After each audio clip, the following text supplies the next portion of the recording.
Prince Andrew, troubled second son of the late Queen, and yet, by all accounts, her favourite.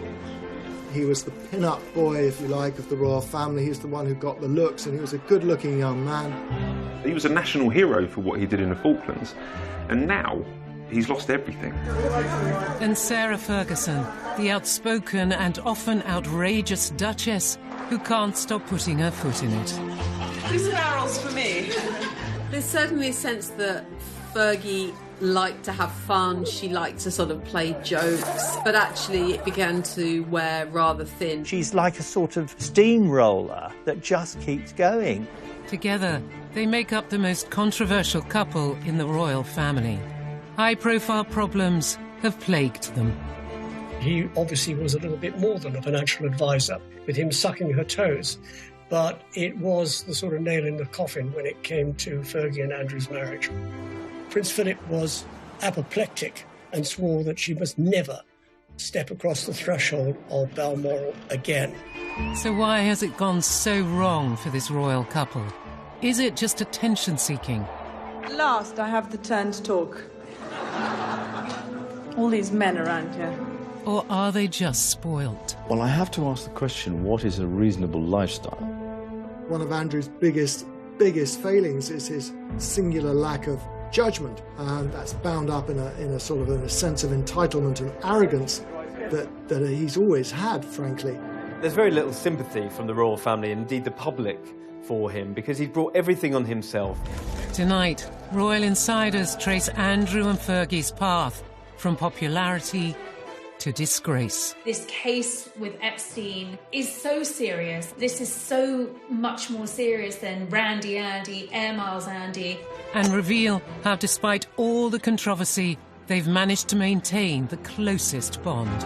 In a way, she's his wife in everything but name. She is almost using her attempts to better her business ventures to also cleanse Andrew's reputation. We ask, can Andrew and Fergie ever redeem themselves? I think they're going to have to maybe try and enjoy the simpler things in life, and to be honest, they may not have a huge amount of choice.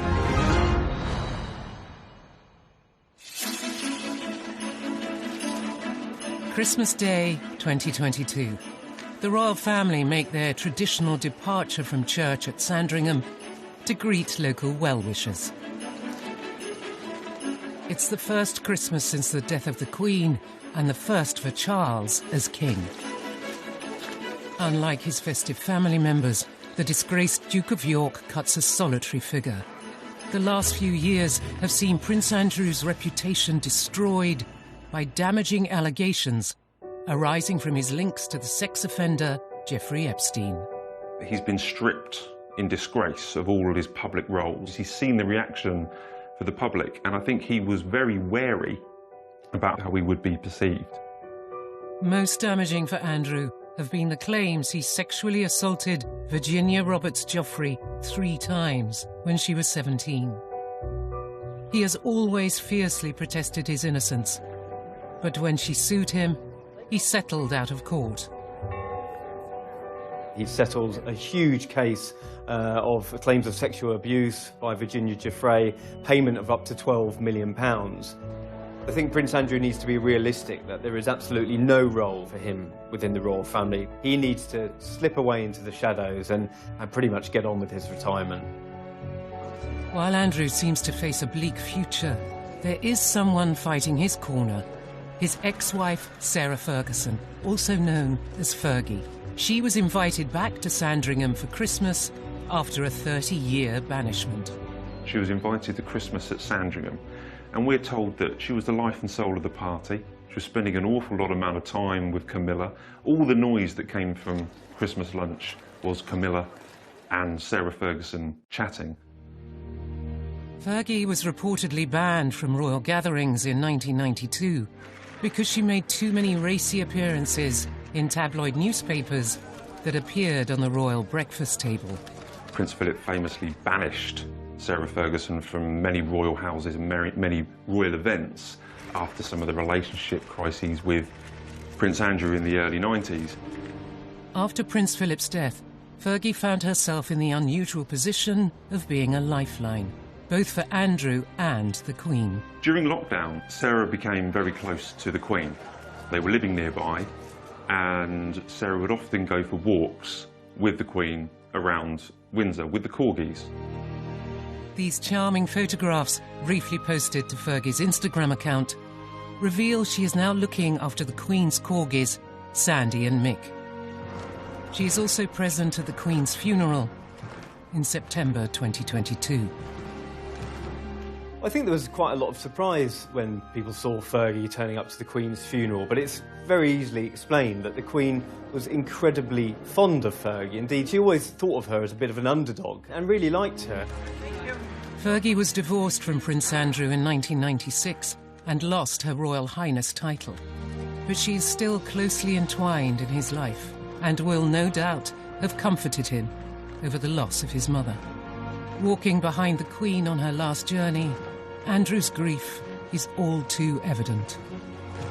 It's worth remembering that regardless of what your view is of him, and indeed the scandal that had surrounded him over the previous months, this was a man who had lost his mother and indeed was grieving with the rest of his family. The King may have been happy for Andrew to play a part in the events honouring the Queen, but what are the chances of Charles forgiving his brother or allowing him back into public life? I'm sure Andrew would like to go out and work. He would love to see himself getting back into royal public life, but he can't. Andrew has not only lost his mother, but because of his staggering fall from grace, he has also lost his public life and his income. In 2023, it's likely he will lose the home at Windsor that he shares with Fergie. But certainly he's made some catastrophic decisions with his past. That is why the King has told him to leave Royal Lodge, because he can't afford the upkeep. Royal Lodge was once the home of Queen Elizabeth, the Queen Mother. A romantic spot, it was used by Princess Margaret to announce her engagement to Lord Snowdon. But the property is reported to be in a state of disrepair and may even need a new roof. Royal insiders believe that Andrew and Sarah will soon be expected to move to a more modest home, better suited to their means. There's a bit of a housing merry-go-round within royal circles at the moment. Indeed, the King has asked Harry and Meghan to vacate their Frogmore Cottage home, and Prince Andrew cannot afford his Grace and Favour 30-bedroom mansion. So he's been offered Frogmore Cottage by the King, but he's digging his heels and he doesn't want to go. He's still very, very entitled. He wasn't expecting this to happen. He thought he would see his life out with a lot of money, with lots of loved ones around him and the adoration of the public, and that's just not happened. Prince Andrew's reputation has been devastated, potentially beyond repair. He's fallen a very long way from the exalted position he held nearly 4 decades ago. In 1986, when he married Sarah Ferguson, their union really caught the public imagination. The polished performance followed hard on the heels of the appearance of a palace official, with the universally expected announcement of their engagement mid-morning. It generated intense excitement. Are you jealous of Sarah Ferguson? Yes! Very! Yes! She's absolutely gorgeous. I only wish I was 60 years younger. We wouldn't stand a chance. Inside, the royal couple was showing off the ring. Could I ask you then, Miss Ferguson, do you remember what he said? Absolutely. But I'm not telling you. So what went wrong for that dashing young couple? To understand what led to the downfall of the Duke and Duchess of York, it's important to retrace their journey from glory to disgrace. They may not have been royal, but Sarah Ferguson's family were closely linked to the monarchy. Her father, Major Ron, was polo manager, initially to the Duke of Edinburgh and later to the then Prince Charles. Fergie and Prince Andrew were friends as youngsters. Young Sarah was on the fringes of the royal family, and as children she first came into contact with Prince Andrew. This idyllic childhood was ruptured by the breakup of her parents' marriage. Her mother Susan, a former society beauty, caused a stir when she ran off to Argentina with a polo player. Fergie and her sister Jane stayed with their father. The last big conversation she had with her mother before she went was her mother didn't like her hair. This is a girl of 12, and she really thought for many years her mother had left because her hair wasn't right. If you think your mother doesn't love you, I think you're always panicked by self-doubt. Sarah's father was terrific, but obviously he wasn't a housewife, and he wasn't great at cooking. He did master scrambled eggs, and they would just eat eggs out of a saucepan because he thought, well, what's the point of, dirtying all the plates? After her difficult teenage years, Fergie moved to London and shared with friends. There'll be an announcement this week. Her flatmate adored her. Sarah Ferguson's flatmate, Caroline Beckworth-Smith, is on holiday in Barbados. Just great fun, really, and interested in lots of things. Fergie threw herself into a new London life, which included some serious relationships. She wasn't the sort of unspoiled young woman that Diana was expected to be as mother of the future king. As Ron Ferguson famously said, of course she's got a past. She's 25, 26 years old. If she hadn't got a past, then there would be some serious questions to ask about. She dated a stockbroker, then lived with a millionaire called Paddy McNally. She enjoyed the jet-set lifestyle in his chalet in Switzerland. She and McNally, who was a widower with 2 young sons, fell in love, and they had a fairly lengthy romance. But McNally was much older, almost 20 years older than Sarah. He was very rich. Fergie likes very rich men and was living a good lifestyle. But I don't believe for a moment there was any question of McNally proposing to Fergie. The romance came to an end. But in 1985, she found her prince. Although Fergie and Andrew had crossed paths in childhood, they'd had very different upbringings. Well, Andrew has a unique place in royal life because he was the first child born to a reigning monarch since the early days of Queen Victoria's reign. She and Andrew had a very close relationship. He's constantly described as the Queen's favourite son, extremely close, and in a way closer than Charles and Anne ever were. He was spoilt, and Andrew was pretty assured of himself. He knew what he wanted, and he made sure that he got it. He had the looks, he had the physique, and you either liked him or you didn't like him. I think a lot of people didn't like him. He became more popular after leaving school, particularly with women. The adult Prince Andrew quickly earned himself various nicknames.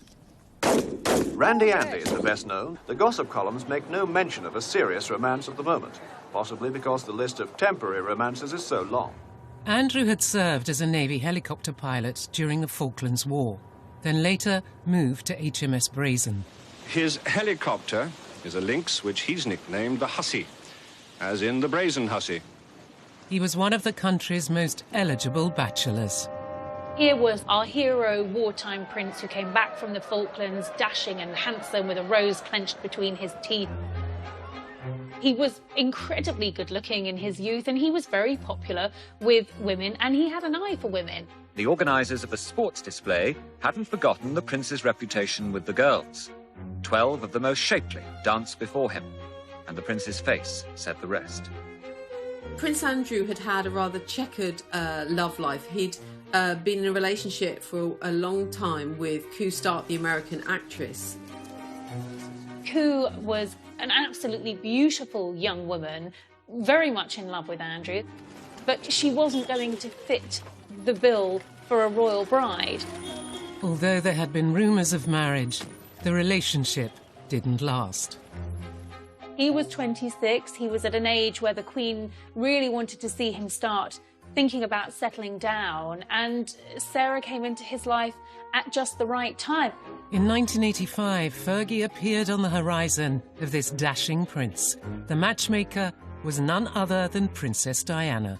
Diana and Fergie had met when they were younger, and Diana actually wanted Fergie to be her lady-in-waiting, but she was turned down, as she said, by the men in grey. So Diana thought, OK, I will get my own back. Ascot was coming around. Diana suggested that Fergie join the royal party. And Andrew met her, and they clicked right away. It was a fast match, a pretty quick romance. Within months, their wedding would delight the nation.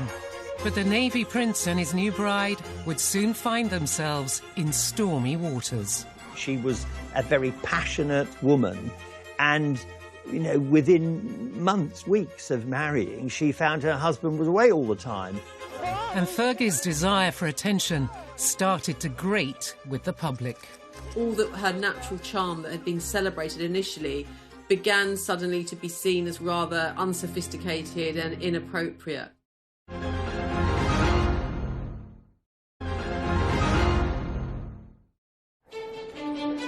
It was clear from the start of their romance that Andrew and Fergie would not be a conventional royal couple.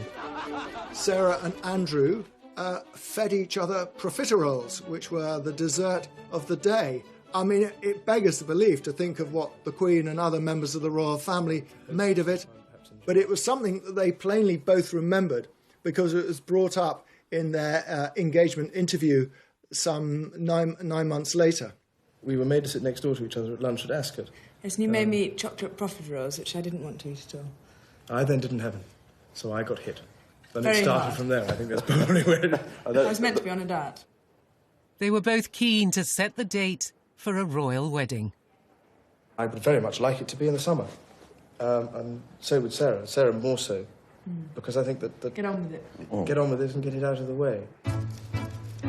She was often contrasted with Diana, and in those early days, Sarah came out of the contrast rather well, because Diana was seen as rather pale and wilting, you know, this delicate flower, whereas Fergie was robust like the wife of Bath.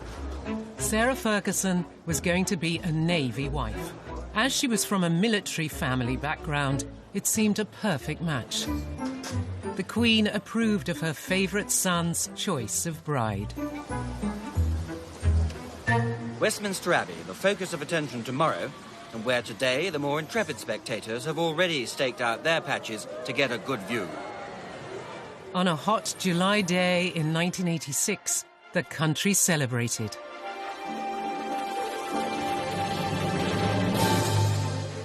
Fergie's 17-foot train had the initials A and S intertwined and sewn in silver beads.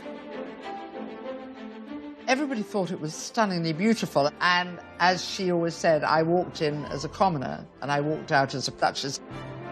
A bit of a fairy tale, that, wasn't it? I mean, it's Cinderella, you know. At this precise moment, Sarah Ferguson became Duchess of York. They come out of signing the registry and a royal bride and groom curtsy to Her Majesty the Queen. A lot of brides have been quite sombre at that moment. Fergie's giving a big smile to the Queen, and the Queen, I think, is smiling right back. So there's that feeling this is going to be fun. Even on her big day, it was clear that the new bride was going to create waves. Sarah later revealed that she'd been asked not to kiss Andrew on the balcony at Buckingham Palace, and I think perhaps in a hint of her rebellious nature, Sarah's attitude was, well, here I am, hundreds of thousands of people in front of us here. I've got my prince, I'm going to kiss him. And she did.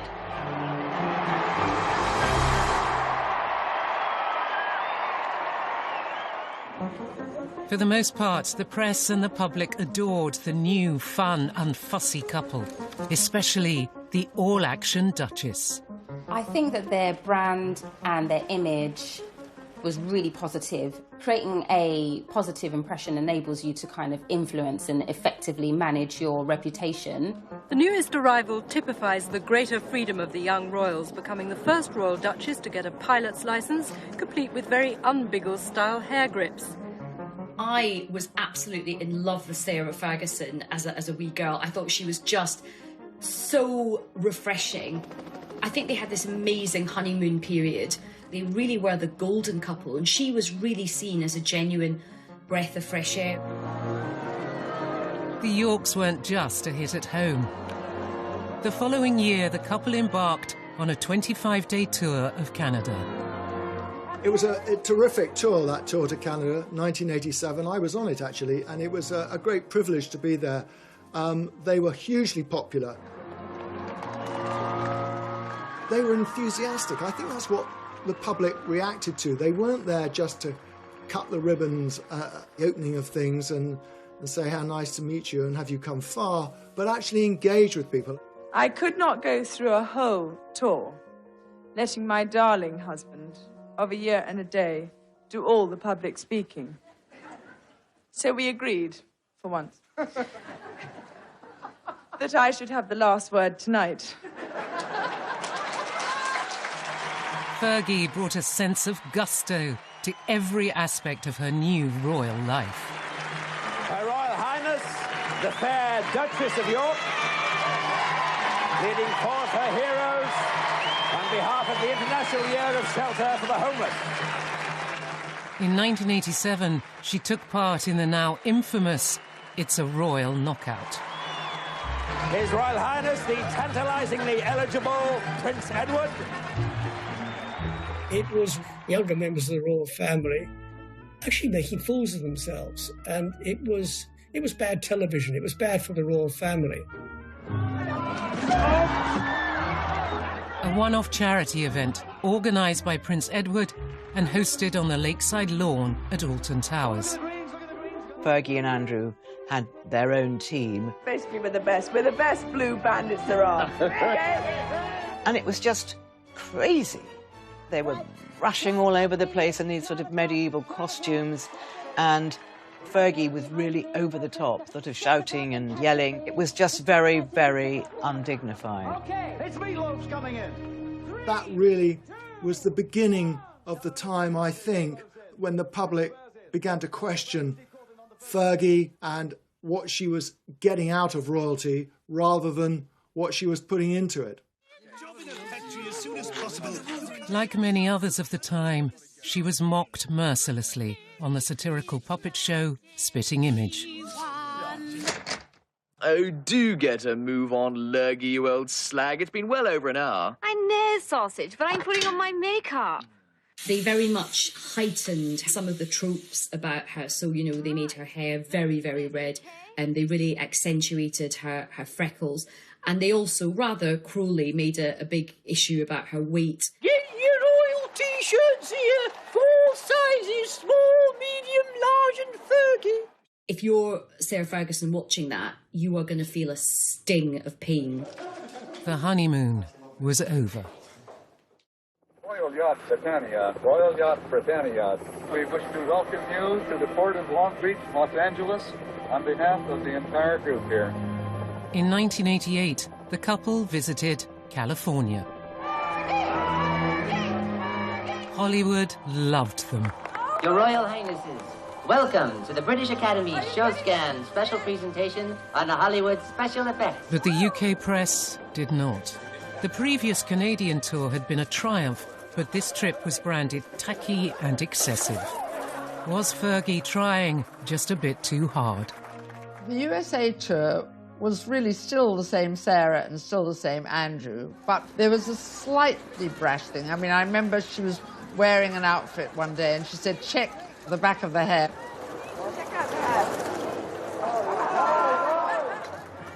Again, Fergie's confidence and lack of inhibition or protocol made headlines. At last, I have the turn to talk. Confidently, she dealt with a heckler. All these men around here. There was one occasion at a dinner, there was one particular senator, and he'd probably had one too many drinks, And he kept on calling out, "We love you, Fergie, we love you, Fergie." Love you! And she just sort of retorted, "I'll see you later." The British media thought it was the wrong thing to do. It was the wrong sort of reaction. I think she handled it particularly well. What is it? If Sarah Ferguson's quip didn't win over the stuffy press, then her over-familiarity with them didn't help her cause either. At a Swiss reception, she divulged intimate details about her clothes.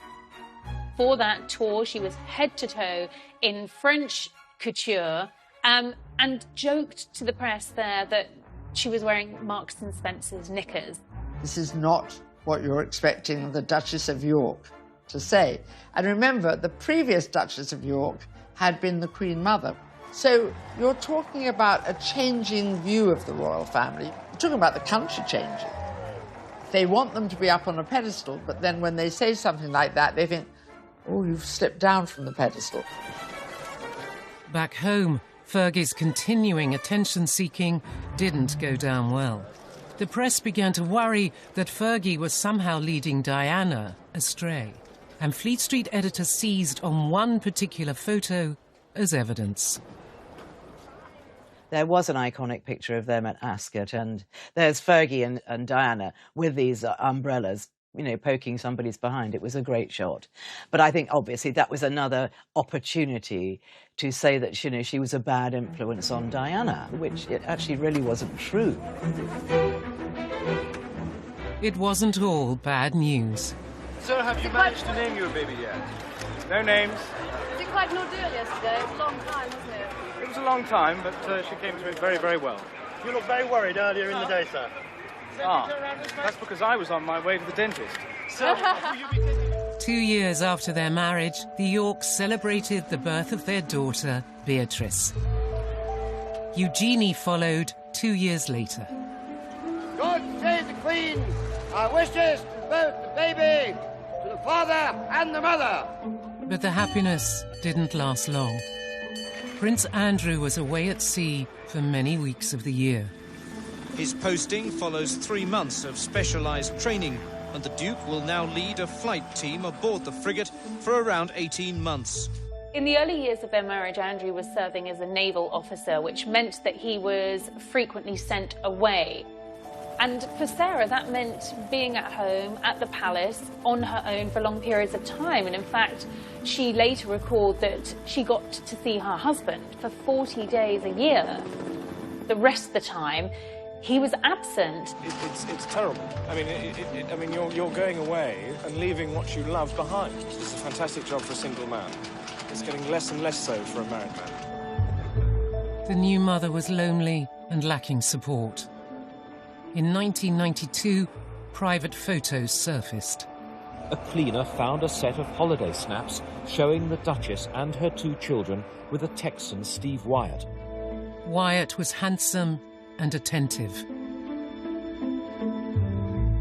The pictures had been taken some 2 years previously. There's a picture of Steve Wyatt, and then there's Beatrice, who's just got bathers on, and they're obviously somewhere hot. And suddenly people think, who is this man? With little Princess Beatrice, who looks about 2 or 3. And so then the stories start. Rumours of affairs circulated in society circles for months. He was also getting a lot of flack from the royal household for behaving, as they saw it, inappropriately. So everything was mounting up against her, and I don't think Andrew was there to really back her up. And then along comes Steve Wyatt. It was the beginning of the end for Fergie and Andrew. The announcement that the Duchess of York had initiated discussions about a separation from her husband came as she arrived to pick up their daughter from school. In March 1992, the couple's split made headline news.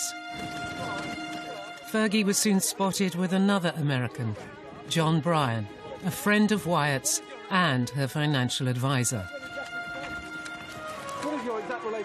Scandalous pictures of them together surfaced, and the photos were being touted around Fleet Street.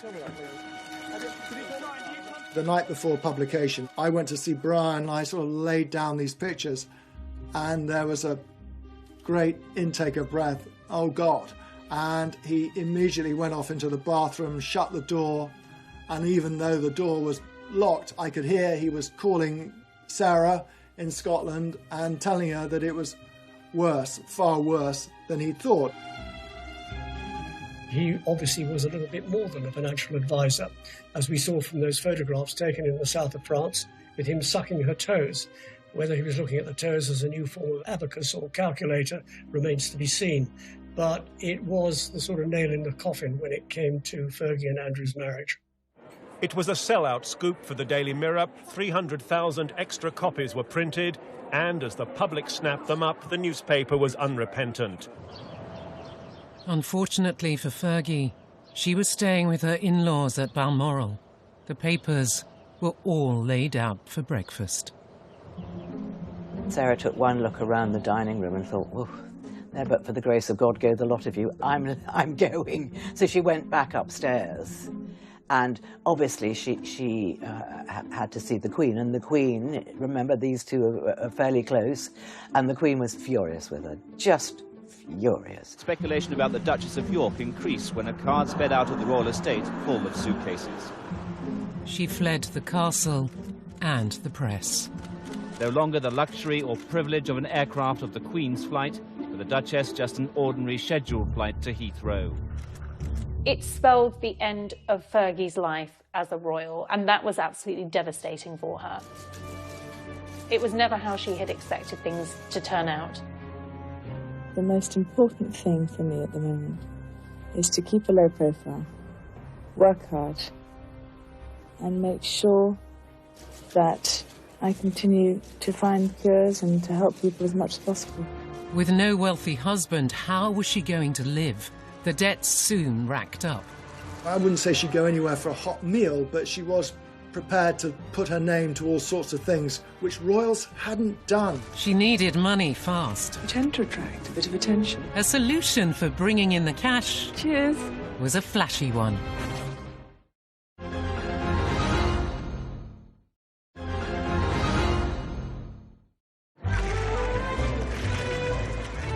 The Duke and Duchess of York announced their divorce in May 1996. By August that year, Sarah Ferguson was no longer able to use the title Her Royal Highness.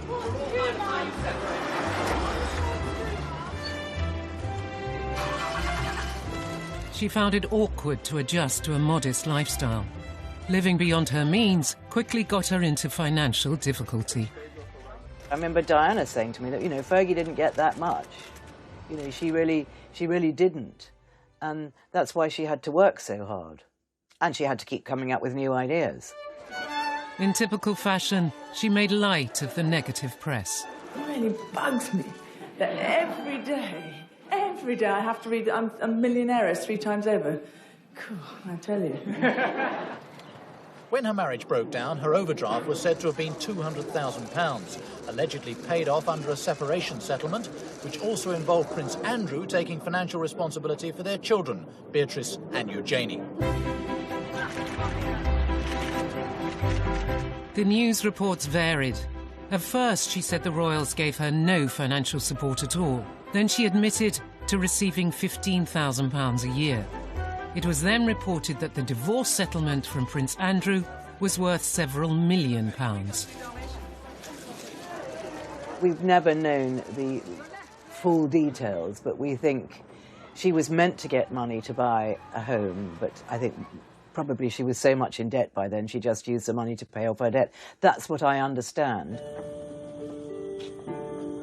In 1996, it was thought that Sarah Ferguson's debts stood at around £1 million. Just over a year later, her debts were reported to be in the region of £4 million. She had no concept of money coming in as opposed to money going out. About £300,000 went on her staff costs. £150,000 she would spend in a year on gifts. She travelled a lot. Those were expensive costs. The simple fact was that she spent more than she had, and she rapidly got into serious debt. I think that's the story of her life, really. She just is a very free spender and very, very generous. But if you're like that, you know, you do get into financial trouble unless you're earning millions all the time. Sarah did have money problems. That was well advertised everywhere, and she wasn't ashamed of that. You know, she got up out of bed and thought, right, I've got to make some money here. Fergie tried to earn a living. She knew she had cachet as a former royal. She also knew the best place to sell herself.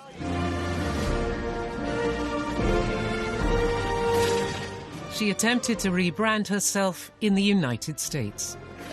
I'm so unconventional that instead of serving tea, I serve ocean spray granapple juice drink. Fergie made this series of cranberry juice commercials for American TV and is said to have pocketed $500,000. It has a distinctive taste that gives you a real zing. No wonder you Americans threw that tea into the harbour. The Americans, God bless them, they love people with titles. If you're a lord, well, yeah, you're pretty good. But if you're a duchess, wow, you sort of hit the jackpot. Sarah Ferguson also teamed up with Weight Watchers, publicised through another set of glamorous TV commercials. It's the hardest thing in the world, staying on a diet. Introducing Fergie's earnings were undisclosed, but during their 11-year association, she lost 50 pounds in weight. I think it probably connected with a lot of women, because whether you're a princess or a commoner, we know how painful it is when people make cruel jibes about our appearance. Fergie also signed endorsement deals with cosmetic companies and makers of fine tableware. She was a spokesperson for Waterford, you know, china and ceramics. She was a spokesperson for Avon makeup. Brands wanted access to Sarah's royal connections and the kudos that would bring to their brands. So she was hot ticket. She was really in demand. Fergie was a success in America. By February 1997, she was on the verge of paying off her creditors.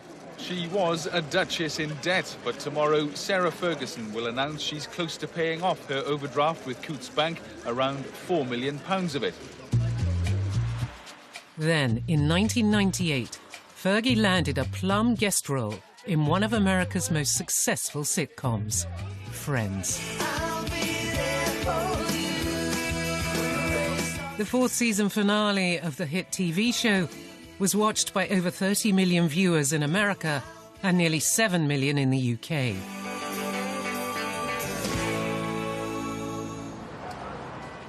Filming brought the Friends cast to London for a major wedding storyline. The character Joey photographed Chandler outside Westminster Abbey. Then who should turn up among the stars but the Duchess of York? They may call it a bit part in the business, but she could have been paid as much as £900 for an hour's performance. Jay says you don't really like his hat, but I think it's kind of dashing. The fact that Sarah famously appeared as herself on an episode of US TV sitcom Friends, I think was a key positive moment for her. Appearing on the episode of Friends for some people would be the ultimate kind of cult appearance, and I'm sure her daughters thought it was amazing. Fergie, baby! But, this was not becoming of a former royal princess to appear on, an American sitcom. Of course, really, if she'd had any kind of royal status, she certainly wouldn't have been allowed to have performed in Friends. I think actually out of all the TV projects that she did, the British public warmed to her for doing this one. This wasn't hugely embarrassing. Even so, Fergie had profited from her royal status. The royals put their names to organisations and charities. Sarah was using it to make money, which upset the royals terribly. Making money from her royal status was one thing, but Fergie went a step further and cashed in on the story of her royal private life. The fact that she went out into the commercial world, as long as she wasn't besmirching the royal family, wasn't trading on secrets and telling stories out of school, that they had to live with it. But as soon as you start sort of saying things, then that is upsetting. Sarah Ferguson published her autobiography, My Story, in 1996. She told the world that she had been made to feel unwelcome in Buckingham Palace and revealed secrets about the breakdown of her marriage to Prince Andrew. The Queen is said to have been particularly displeased, as is Princess Margaret and Prince Philip. So the real big guns in the royal family are really, really upset by all of this. A new book meant a promotional tour, and Fergie was off back to America. Oprah Winfrey was among the broadcasters who lent a sympathetic ear. You're sitting in the palace and you felt a sense of hatred for yourself. That doesn't compute in our Princess Cinderella Duchess mind. You understand? Okay, so that is the fairy tale. It is the fairy tale. But then comes the realism that you actually you didn't marry to get the fairy tale. You married a man. You fell in love and you married the man, and then you've got to come to terms with the fairy tale. Now, there was a certain amount of sympathy for her in the United States. Poor Fergie, whinging about how she was badly treated at Buckingham Palace, which is a bit rich, but Buckingham Palace weren't going to react to that. So when you moved into the palace, were you surprised? I mean, the way you described your little, as you describe it in the book, I'm thinking it's a little dark room down the hall at Buckingham Palace. Yes, it's on the second floor. It's all burgundy and very dark, and the light bulbs are only 30 amps, so they don't put any light. Not only was she cashing in on her own royal status, she was lifting the lid on being inside the royal family, letting the public in, and that's a big no-no. Despite selling her royal secrets, Fergie remained on good terms with Prince Andrew. His active service in the Navy was coming to an end, and a new, controversial chapter in his life was about to start. Since 1997, he's worked in London for the Navy's diplomacy unit. Now that he's on Civvy Street, Andrew is going to be a roving ambassador promoting British trade overseas. Fergie's ongoing quest to make money played out in the media, but there were more PR disasters on the horizon, and this time, a scandal of epic proportions. She'd done something very, very stupid. I think she really had to lay her soul bare in order to sort of exonerate herself from what she'd done.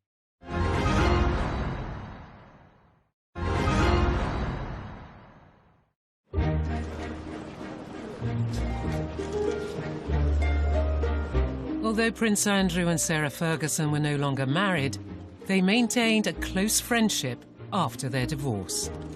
They always stayed friends, which is, I know people don't get it and say, how is this? This is very unusual, and it is rare, but it's a very special relationship, and they get on extraordinarily well.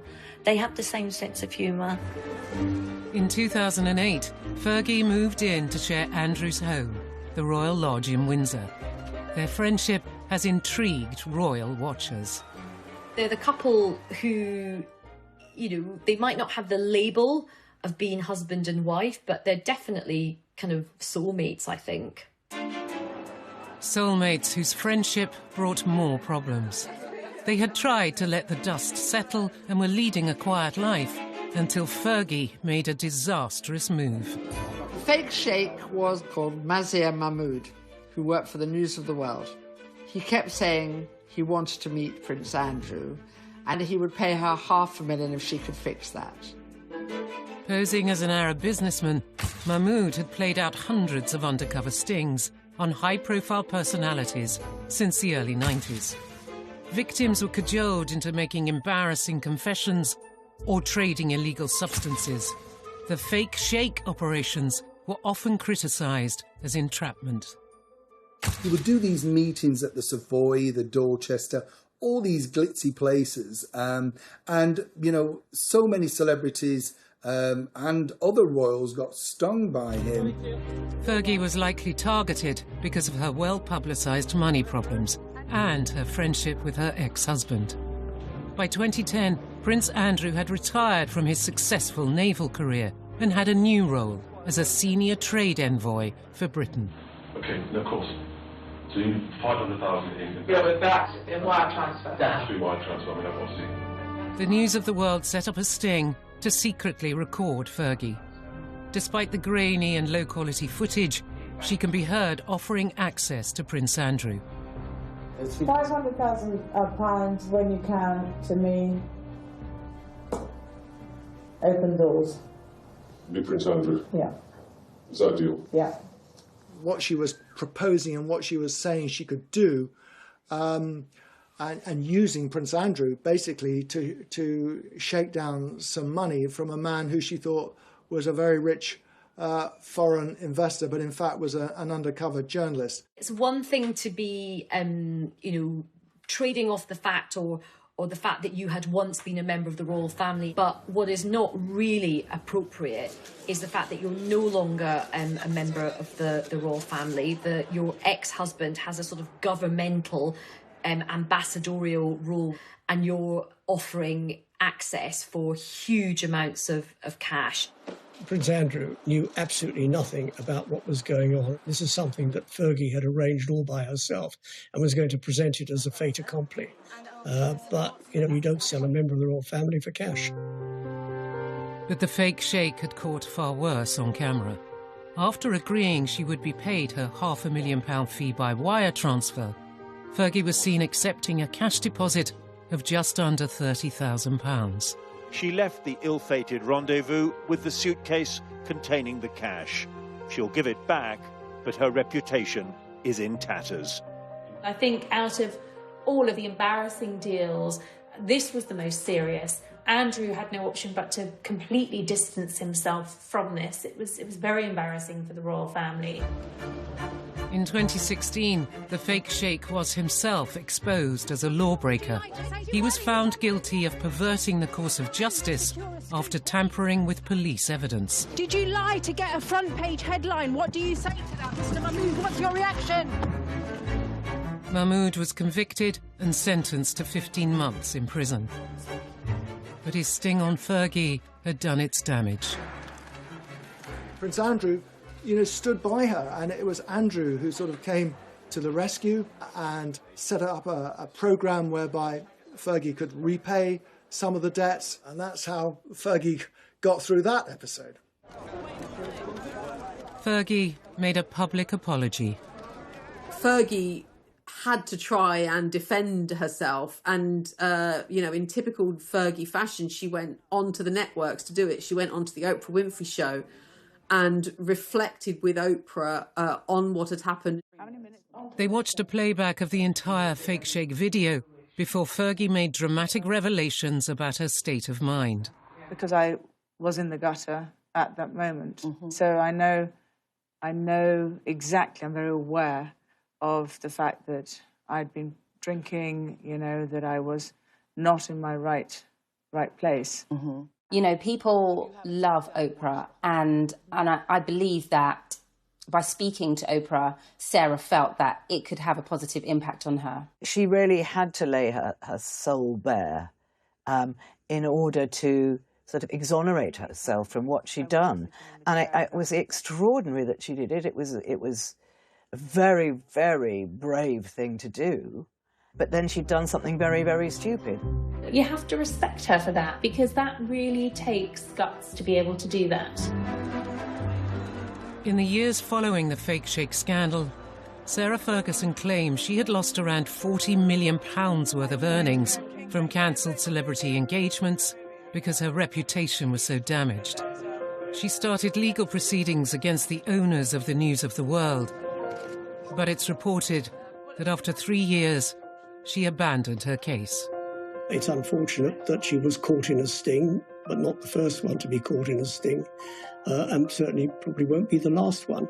She realised very quickly that she was up against some serious legal opposition, and that if it went against her, the costs could have run higher and higher. So sensibly, she dropped the case.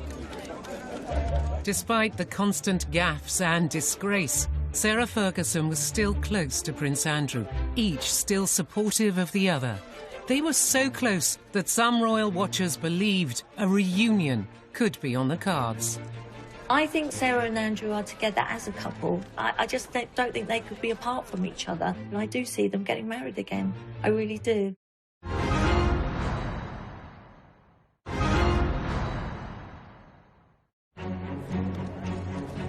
Though one disgrace followed another, Andrew and Fergie remained close.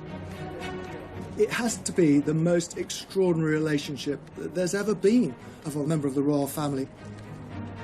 Andrew and Sarah married in 1986, split up in 1992, were divorced in 1996, and yet have remained together happily ever after. Andrew and I speak every day, and it's very important that we do keep that huge friendship. They may have divorced nearly 30 years ago, but the pair now live together. They have their holidays together, and in fact, they now spend most of their time together. Their intertwined lives have raised many questions about their relationship. I think Sarah and Andrew are together as a couple, and I do see them getting married again. I really do. Having been excluded from royal events for decades, including the wedding of William and Kate, Fergie was invited to that of the Sussexes, Harry and Meghan, perhaps a sign that the family were willing to forgive her earlier excesses. She was so excited to be there as well and be part of the family again. She was ousted for a long time, and I think she found that very sad. Regardless of their marital status, the Yorks continued to present themselves as a family unit, the Prince, Fergie and the two princesses. Yet all four attracted ridicule. How do I look? Like a puppet of the bourgeois oppressors? Perfect. See you later. I mean, Beatrice's hat, which was unusual, was compared from everything from a loo seat to a pretzel. Just like her mother, Beatrice shrugged off the ridicule and put the hat up for auction, raising £81,000 for charity. It's also been noted that the princesses have inherited their parents' love of the high life. Beatrice and Eugenie seem to spend an awful lot of time travelling at someone else's expense. Usually it often involves private planes or luxury boats. They do both now have full-time jobs. Beatrice is a vice president for a software company in the States, and Eugenie has a senior position at an art gallery in Mayfair. They want to work. They don't want to be accused of being lazy or leeching off the taxpayer. Fergie and her daughters sought the attention. Prince Andrew, on the other hand, had grown up simply to expect it. He was a prince and wanted to be treated like one. On leaving the Navy in 2001, Prince Andrew took on a new role. He was given a pretty plum role. He was made a special representative for trade and investment, which essentially saw him travelling around the world representing Britain. It was noted that his trips abroad, supposedly on government business, seemed to go via ski slopes, top golf courses and other exotic locations. He wasn't called Air Miles Andy for nothing. You know, this is the man who saw fit to take a helicopter ride from Windsor to Kent to play golf at a cost of £5,000 to the taxpayers. During his decade in the role, the Duke's travel expenses were £4 million and his security costs another £10 million. What is an extravagant lifestyle? Travelling by private jet, using helicopters when you could take a train. But it is again, it is the maximisation of my time for the best value for money, and that's the way and I'm not the one that makes those decisions. Prince Andrew was plagued with controversy. In 2007, the Duke and Duchess of York's marital home, Sunninghill Park, was sold. It had been a gift from the Queen, and the unusual circumstances surrounding the sale prompted further criticism about Andrew's business dealings. When their marriage broke down and it came to selling the house, it took a long, long time, and Andrew was desperate to sell it because he needed the money. I think it had been on the market for several years. Quite remarkably, he managed to sell it to a Kazakh billionaire, who not only bought it, but bought it for £3 million over the asking price. The buyer was the son-in-law of the former Kazakh president. He paid £15 million for the property, despite then apparently leaving it empty for 8 years. Not a brick of it remains to this day. It was bulldozed to the ground. And the controversy kept on coming. It appeared that the prince simply didn't care what people thought. From his meetings with Colonel Gaddafi's son to holidays with a convicted Libyan gun smuggler. He seems to delight in these relationships, and it's said it's because he's very much drawn to power and wealth. But one of Andrew's friendships would prove the most damaging of them all. I mean, this is so much more serious than Randy Andy, Air Miles Andy. This is a criminal case.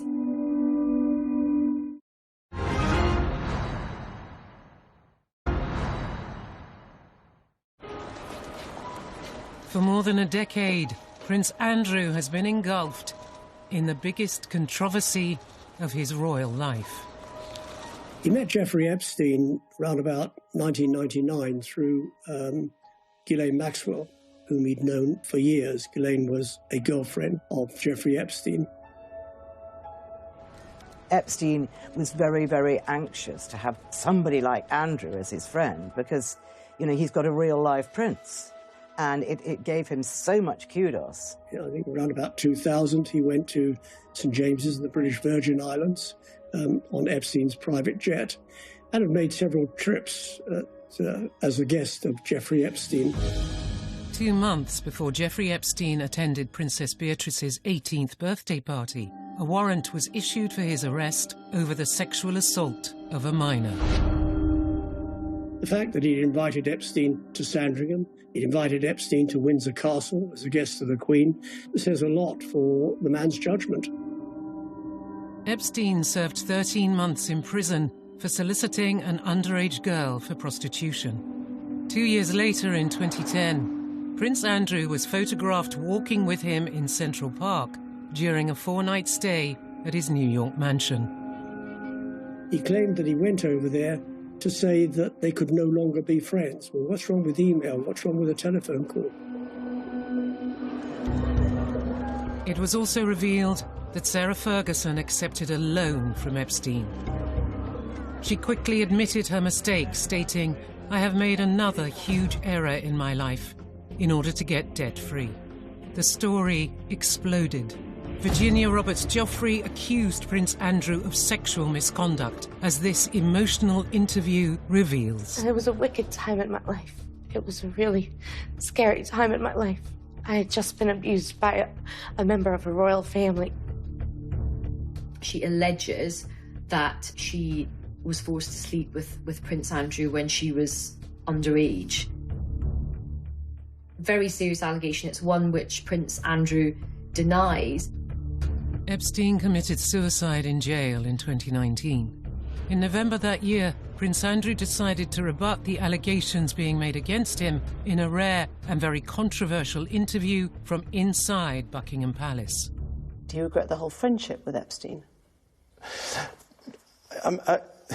Now, still not. And the reason being is that the people that I met and the opportunities that I was given to learn, either by him or because of him, were actually very useful. Prince Andrew's interview was widely criticised. It was one disgrace too many. Days after the interview, Andrew stepped down from royal duties. There have been many ups and downs for Sarah and for Andrew. But, you know, for the Duke of York to essentially be forced into an early retirement, to step down as a senior royal, is a sign of just how serious this is. Following the interview, Prince Andrew's team released a statement. The Duke of York expressed his regret for his ill-judged association with Jeffrey Epstein. But the story wouldn't go away. In 2020, Ghislaine Maxwell was arrested and a year later convicted of sex trafficking children for Jeffrey Epstein. She was sentenced to 20 years in prison. During an extraordinary telephone interview conducted from jail, Ghislaine Maxwell claimed that the infamous photo that linked Prince Andrew to the scandal was fake. I recognise my house, so from that aspect, but that image I don't believe is true, and the original has never been produced. Then came the bizarre photo staged by Ghislaine's family, with models wearing photo mask faces of Andrew and his alleged victim. The intention was to show that the bath in Ghislaine's flat was too small for any kind of sexual conduct, but the picture attracted mockery and did nothing to restore Andrew's reputation. In 2021, Virginia Giuffre sued Prince Andrew for sexual assault. Despite consistently denying those claims, he paid a financial settlement to end the case, reported to be as much as £12 million. He's agreed an out-of-court settlement with Virginia. He hasn't admitted any guilt, but he's paid a large amount of money. He's paid incredible amounts of money to make allegations go away, very serious allegations. And I think there's a view from the public that he deserves everything he gets. This very public anger brought further humiliation for Andrew, when even the city of York itself turned against its duke. Strip him or not strip him of the title? Strip him Yeah? of everything. Really? Right. Absolutely. He's nothing to do with the city, and I don't really think the people here would want anything to do with him. So strong was public feeling that York Council voted to remove the freedom of the city from the Prince. We're not taking this decision lightly. It's the first time in York's history we're removing the honorary freedom, but it's our greatest honour. It's the greatest thing we can bestow on residents and other dignitaries. There are precious few people standing by him, I have to say. As time goes on, more and more of Andrew's support has sort of melted away, but there is one solid support, and it's Sarah. Fergie has defended and praised Andrew, both in her social media and during TV interviews seen by millions. It is just shockingly accusatory lies, which I won't stand by and let anybody believe, or I just have to shut it down right now. She knows she's going to get a lot of criticism for standing by Andrew at the moment, but that's what she does. She's so loyal, and she'll do anything to protect her family. She's taken each opportunity to show her support for Andrew and to speak about him in glowing terms. He's a really thoroughly good man. He's a very gentle man. He's a really good father. We did co-parent very well, hence the reason why our girls are very, very solid and feet on the ground. But now, as a grandfather, oh my goodness, he's really good. Andrew stood by Sarah when she was in trouble. He was remarkably patient, and she is now standing by him. I think they're in a bubble. I think they've both had so much controversy. It's them against the world.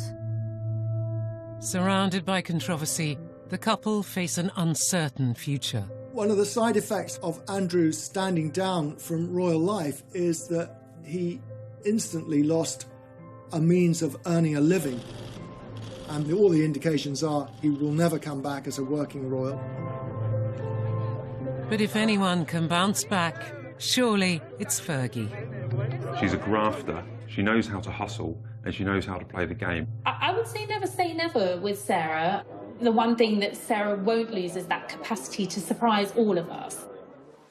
Follow your paths, but do you dare? And this homespun cosplaying social media video, filmed to promote her latest business venture, was certainly surprising. Lady Margaret, she loves to ride side saddle.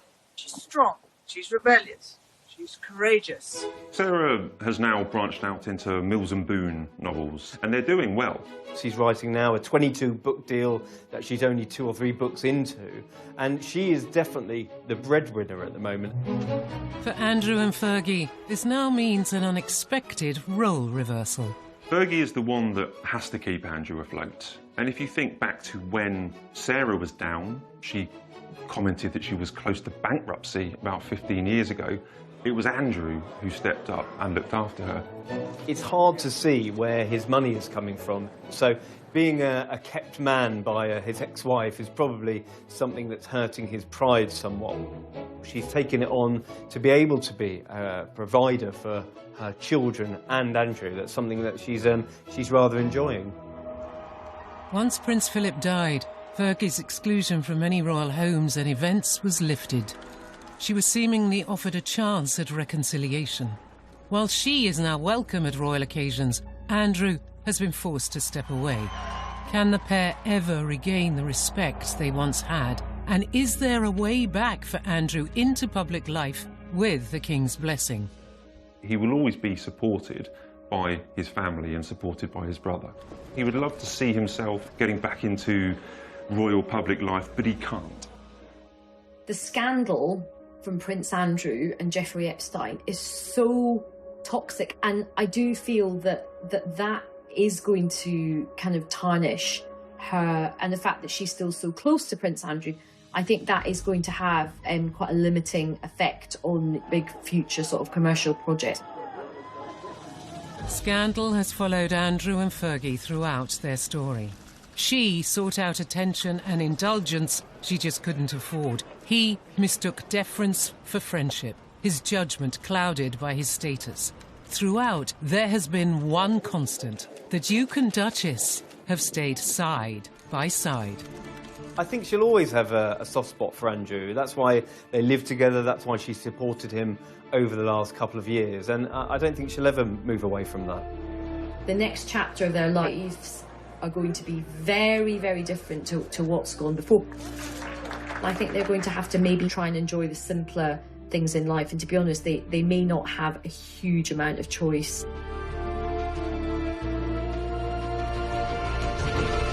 Kate, our perfect Princess of Wales, is brand new next Saturday at 9:25. It's that busy time of year again. Join all the Cannon Hall gang for new Springtime on the Farm starting Tuesday at 8.